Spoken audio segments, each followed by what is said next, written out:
How do you launder 3 tons of gold bars when every jeweler in London knows they're stolen? You can't melt them down without industrial equipment. You can't sell them without connections. You can't even move them without a forklift. The Brinks-Mat robbers didn't have answers to any of these questions because they'd come for cash. November 26, 1983, 6:25 a.m. Unit 7 at Heathrow Airport's trading estate became the site of Britain's largest robbery and what investigators would later call the most cursed haul in criminal history. 6 men walked in expecting $3 million in cash.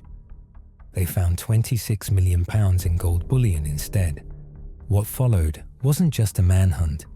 It was a template for how organized crime would evolve over the next 40 years, and a demonstration of why some scores are too big to survive. Brinks-Mat Limited operated Unit 7 on the Heathrow International Trading Estate, a squat concrete warehouse that handled high-value cargo transfers between international flights and secure transport. On any given morning, the vault held currency from dozens of countries, travelers' checks, and occasionally gold bullion being moved between banks or refineries, all waiting for their next flight or armored car pickup. The security system was exactly what you'd expect from a facility handling millions in assets. On paper, cameras, alarms, reinforced doors, 2-man shifts. But the weekend crew was lighter. The cameras covered the loading bay but not the side entrance, and the alarm required someone to actually activate it. Anthony Black was 27, married with a young daughter, and had worked as a Brinks-Mat security guard for just under 3 years when his brother-in-law asked him about the weekend shift routine. The job paid decently, the hours were predictable, and Black seemed to take it seriously. Colleagues would later say he was reliable, punctual, the kind of guard who actually walked the perimeter checks. Brian Robinson, his brother-in-law, had a different kind of reliability. 17 criminal convictions spanning 2 decades, mostly armed robbery, and a reputation in South London as someone who thought big. Robinson had married Black's sister in the late 70s, which made him family, and in their particular corner of South London, family meant trust, or at least the assumption of it. Exactly when Robinson first approached Black about the warehouse remains disputed. Black would later claim it was just weeks before the robbery, that the pressure was sudden, but investigators suspected the conversation had started much earlier. Robinson's pitch was straightforward. The weekend shift was light, just 2 guards. The vault held millions in cash waiting for Monday pickups, and all Black had to do was leave a side door unlocked and look surprised when men with masks walked in. Black would receive £50,000, enough to clear his debts and set up his daughter's future. And because it was a robbery, the insurance would cover it. Nobody really loses except the insurance company. It's the same logic that's justified 1,000 inside jobs. The money's insured, you're just the door, you're not actually robbing anyone. What Black apparently didn't know was that Robinson had no intention of just walking in, or that the crew being assembled had done time for significantly more violent crimes than Black had imagined. Robinson brought in Michael McAvoy, 42, fresh off a 10-year sentence for armed robbery, a man whose criminal career had been defined by meticulous planning and an absolute willingness to use violence. McAvoy's philosophy was simple. You controlled every person in the room, you moved fast, and you made it absolutely clear that cooperation was the only option that didn't involve getting hurt. The other 4 men came from the same South London networks, all with priors for robbery or burglary, all recommended by someone who'd done time with someone else, the standard recruitment process for a serious job. Their target was cash. £3 million was the figure Robinson had mentioned, based on what Black had told him about typical weekend holdings, enough to split 6 ways and disappear for a while. For 6 weeks before the robbery, Black fed Robinson information, shift schedules, camera positions, vault access procedures, how long it took for police to respond to alarms in the industrial estate. He also provided something more concrete, a key to the side entrance, duplicated from his own set, the physical manifestation of his decision to cross from security guard to accomplice. Black would later insist he thought it would be a quick job, that Robinson and maybe 2 others would come in, that he'd be tied up to look like a victim, that everyone would walk away with their cut and nobody would get seriously hurt. What Robinson had actually planned involved 6 armed men, shotguns, petrol to pour on anyone who didn't cooperate, and a stolen truck large enough to move whatever they found. November 26th was a Saturday, which meant the skeleton weekend crew. Just Black and 1 other guard, Richard Holliday, working the 6 a.m. to 2 p.m. shift before the next team arrived. Holliday was 54, a veteran security guard who'd worked at Brinks-Mat for over a decade, completely unaware that his Saturday shift partner had spent the previous 6 weeks mapping out how to rob the facility they were supposed to be protecting. At 6:15 a.m., Black unlocked the side entrance and left it slightly ajar, then returned to the main security office where Holliday was making tea. The crew was supposed to arrive between 6:30 and 7, giving them 90 minutes before the next shift. 6:25 a.m. A blue transit van and a 7-ton truck pulled into the loading area behind Unit 7, parking where the cameras didn't quite reach. 6 men exited wearing balaclavas, high-visibility vests over dark clothing, and carrying sawed-off shotguns. The vests made them look like maintenance workers from a distance, exactly long enough not to raise questions. When they walked through the side entrance that Black had left unlocked, his reaction was apparently genuine shock. He'd expected Robinson and maybe 1 other person, not 6 armed men who immediately took control with military precision.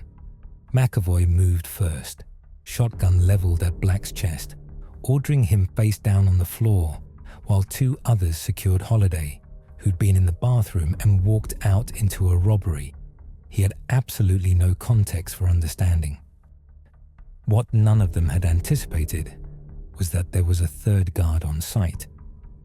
Ron Clark, who'd come in early to catch up on paperwork and was currently in the staff room with headphones on, completely unaware.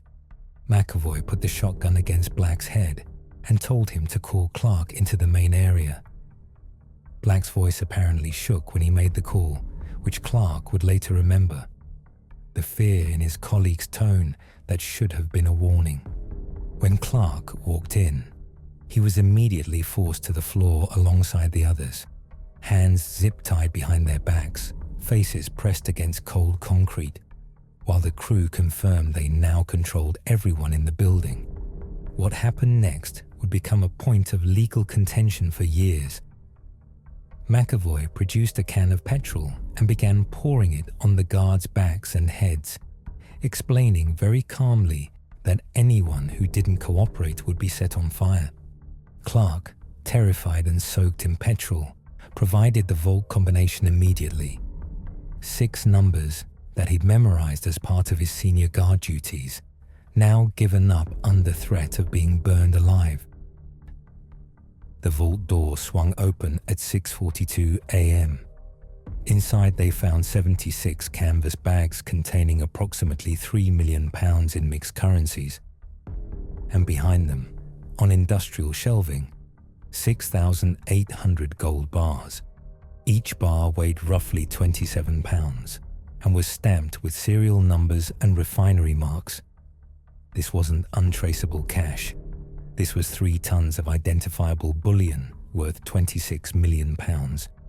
They had approximately 70 minutes before the next shift arrived, a 7-ton truck, and a problem that would have stopped most criminals. How do you move 3 tons of anything without leaving evidence everywhere? McAvoy made the call. Take it all. Every bar. The cash too. They'd figure out the gold problem later, but walking away from £26 million wasn't happening. For the next 50 minutes, 6 men used the facility's own forklift to move gold from the vault to their truck, each pallet load representing more money than most of them would see in their lifetimes, stacked and secured like they were loading legitimate cargo. Black, Holiday, and Clark remained face down on the warehouse floor, still soaked in petrol, listening to the forklift moving back and forth, the sound of their workplace being systematically emptied by men who threatened to burn them alive. Before leaving, the crew added one final touch. They handcuffed the guards together and used additional petrol to make sure the threat was clear. Cooperation meant survival. Talking to police meant consequences. At 7:53 a.m., the truck and van pulled out of the loading area carrying 3 tons of gold, 76 bags of cash, and the guards' personal belongings, including watches and wallets. Small-time robbery reflexes applied to a massive score. The guards stayed on the floor for another 17 minutes, until Holiday managed to work one hand free and reach the alarm. By then, the crew was already crossing South London toward a warehouse they'd rented in Silvertown. Metropolitan Police arrived at Unit 7 at 8:13 a.m., expecting a standard robbery response. Cash theft, traumatized guards, maybe some recovered evidence in a nearby abandoned vehicle. When they saw the empty vault, the forklift marks on the warehouse floor, and heard the figure of £26 million, the case was immediately escalated to the Flying Squad, Scotland Yard's specialist robbery unit. Clark and Holiday were treated as victims, traumatized witnesses who'd been terrorized with petrol and threatened with immolation. Their statements were consistent, detailed, and entirely believable. Anthony Black's statement was also consistent and detailed, except for small things. He'd called in sick 2 weeks earlier on a day when nothing happened. He'd been asking colleagues unusual questions about vault procedures, and his terror seemed just slightly performed. But what broke the case open was simpler than investigative genius. 2 days after the robbery, a detective running routine background checks noticed that Anthony Black's brother-in-law was Brian Robinson, career armed robber with exactly the right skill set for this kind of job. Robinson went under immediate surveillance, which meant detectives watching his home, tapping his phone, and following every associate who came within 10 feet of him. Within 48 hours, they had identified 5 of the 6 men. But knowing who stole the gold and finding the gold were completely different problems. 3 tons of bullion doesn't fit in a safe deposit box, and you can't exactly store it in your garage without the neighbors noticing. Police raided Robinson's home, McAvoy's flat, and every property connected to the known associates. They found small amounts of cash, some stolen watches, but not a single gold bar. On December 1st, 5 days after the robbery, Anthony Black was arrested and within hours had provided a full confession. He'd given Robinson the key. He'd left the door unlocked. He'd been promised £50,000 that he now understood he would never see. He also revealed something that investigators found almost darkly funny. Robinson had never told him about the gold. Black had been the inside man on the biggest gold robbery in British history and didn't know gold was the target. Robinson and McAvoy were arrested within the week, along with 2 other crew members. All 4 denied everything except being in South London on November 26th, which wasn't actually a crime in itself. But the gold was still missing. 3 tons, 6,800 bars. every single one stamped with serial numbers that had been distributed to jewelers, refiners, and banks across Europe within hours of the theft.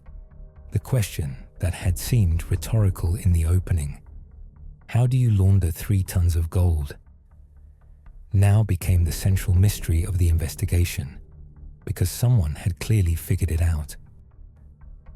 Kenneth Noye was 43 when the Brinks-Mat robbery happened, living in a mansion in West Kingsdown with a swimming pool, several luxury cars, and no obvious legitimate income that matched his lifestyle. His criminal record was relatively minor, receiving stolen goods, small-time fraud. But his connections ran deep into London's criminal underworld, particularly among people who moved high-value stolen property without asking uncomfortable questions. Exactly how Noye connected with the Brinks-Mat crew remains unclear, but by early December 1983, he'd been approached about a very specific problem: 3 tons of identifiable gold that needed to become anonymous, sellable bullion. Noye's solution was elegant in its simplicity. Melt down the stolen bars. Add a small amount of legitimate gold or copper to change the purity markers. Then recast them as new bars with different serial numbers and sell them through established precious metals dealers.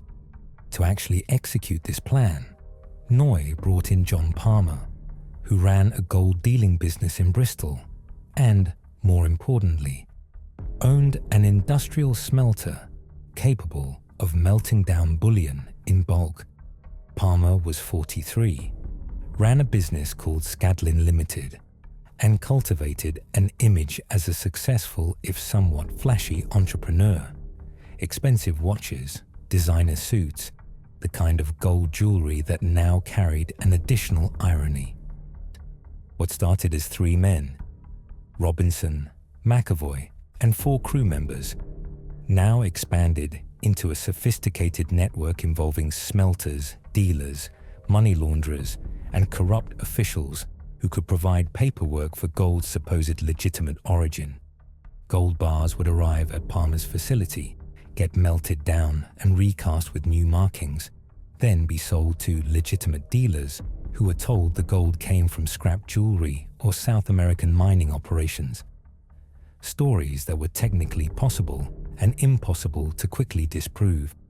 Between December 1983 and January 1985, Palmer's smelter processed approximately 11 tons of gold, roughly 4 times what was stolen in the Brinks-Mat robbery, which suggested he'd expanded into processing gold from other robberies as well.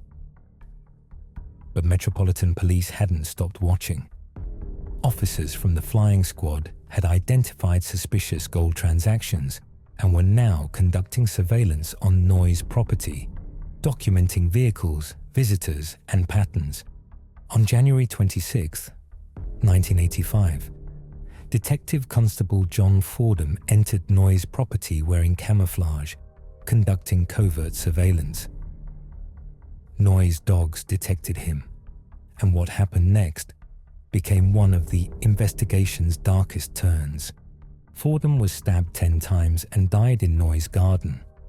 Noye would later claim self-defense, that he'd thought Fordham was a rival criminal coming to steal his gold, an argument that was simultaneously self-incriminating and legally effective. Noye was acquitted of murder on self-defense grounds, but the investigation into his property had uncovered 11 gold bars hidden in his garden and detailed financial records showing his connection to Palmer's smelting operation. In 1986, Noye and Palmer were convicted of conspiracy to handle stolen goods. Noye received 14 years. Palmer was sentenced to 8, but successfully argued most of the gold he'd processed had legitimate origins. Robinson and McAvoy went to trial in 1984, with Anthony Black testifying against them in exchange for a reduced sentence. Both were convicted of robbery and received 25 years each. though neither ever revealed where the bulk of the gold had gone. Black received 6 years, a controversial sentence that outraged some officers who felt he'd enabled the entire robbery, while others argued his cooperation had been essential to building the case against the actual robbers. And then the curse that had been promised in the opening started to manifest in ways that made even hardened detectives take notice of the body count. Between 1990 and 1995, at least 8 people connected to the Brinks-Mat gold, couriers, dealers, associates, were murdered, most shot execution style. Their deaths linked to either stealing from the network or knowing too much about where specific bars had gone. John Palmer himself was shot 6 times in his garden in 2015, 32 years after the robbery. Noy murdered a motorist in a road rage incident in 1996 and served additional time before being released in 2019. Brian Robinson, the brother-in-law who'd recruited Black, was shot in the head outside his home in 1990. Police suspected a dispute over gold that had never been properly divided, family betrayal compounding across decades. But the most persistent mystery wasn't the deaths, it was the gold itself. Investigators have recovered approximately half the stolen bullion over 4 decades, which means £13 million worth is still unaccounted for. Some was certainly melted down and sold through Palmer's network before he was caught. Some likely sits in safe deposit boxes owned by associates who were never identified. And some, according to metallurgists and investigators, is probably in your jewelry. When gold is melted and recast, when it passes through legitimate dealers and jewelers, when it's made into wedding rings and necklaces and sold to people who have no idea where it came from. At what point does stolen gold stop being stolen? British law has a concept called market overt, which historically meant stolen goods sold openly in certain markets became the legitimate property of the purchaser. That law was abolished in 1995, partly because of Brinks-Mat gold circulating through the legitimate market. What the Brinks-Mat robbery demonstrated wasn't just how to steal gold, but how to integrate massive criminal proceeds into legitimate commerce. A template that organized crime groups studied and refined for decades afterward. The sophistication level jumped. Before Brinks-Mat, most major robberies were about the theft itself. Afterward, robberies became about the infrastructure to launder the proceeds, with the actual heist almost secondary to the washing system. Anthony Black served 4 years of his 6-year sentence, was released in 1987, and disappeared from public record. No interviews, no book deals, just a man who made one catastrophic decision and spent the rest of his life living with it. The guards who were victims, Clark and Holliday, both suffered psychological trauma from being doused in petrol and threatened with immolation. Holliday retired shortly after, and Clark required years of counseling before he could work security again. The insurance payout, £26 million, was at the time the largest single claim in British history and directly led to restructuring how high-value cargo was insured, with new requirements for security protocols and surveillance systems. Brinks-Mat itself implemented multi-guard protocols, eliminated weekend skeleton crews, and installed surveillance systems that actually covered all entrances. Changes that should have been standard, but required a £26 million lesson to implement. How do you launder 3 tons of gold when every jeweler in London knows it's stolen? You melt it down. You change the serial numbers. You sell it through people who profit from not asking questions. And you accept that success means becoming a target for everyone else who wants a piece. Which is why the Brinks-Mat robbery was simultaneously the most successful heist in British history and the one that killed or imprisoned nearly everyone involved. 3 tons of gold, 90 minutes to load it, 40 years to launder it, 8 murders, dozens of convictions, and somewhere in Britain, someone is wearing a wedding ring that used to have a serial number. The curse might be superstition, or it might just be what happens when 6 men steal more than their network can safely distribute. But the body count suggests that some scores really are too big to survive.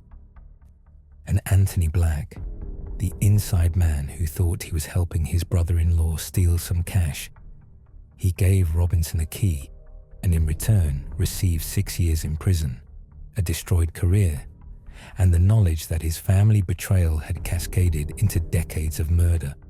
He thought he was opening a door. He was opening a vault. And nobody, not Robinson, not McAvoy, not Noy, not Black himself, was ready for what they'd find inside.